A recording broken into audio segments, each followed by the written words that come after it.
about his sister.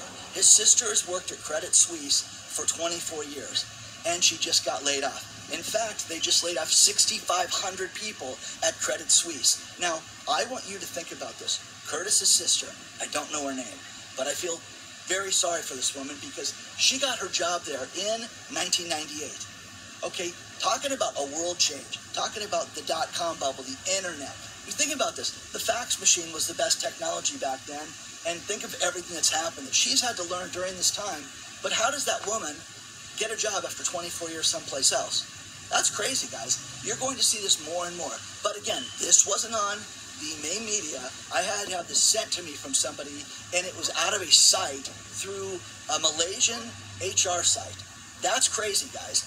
So the references and everything I get, guys, is always referenced in the videos below. Now, people write me and tell me, hey, I don't have access of things to come.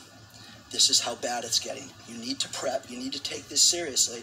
And again, we'll be back on our regular schedule tomorrow with videos.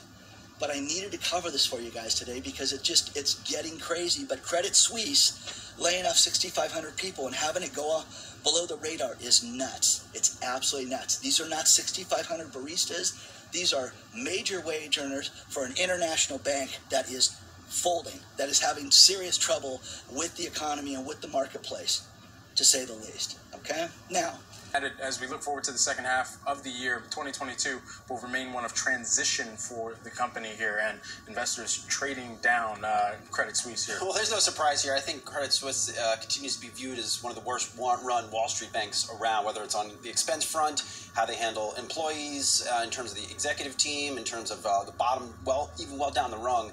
But what I would be concerned about if you're an investor in the bank space more broadly, some of the things that Credit Suisse did highlight in trading activity, deal activity, that of course has broader ramifications on bank earnings more broadly, and it comes alongside bank stocks have been on a nice run the past month as yields have climbed.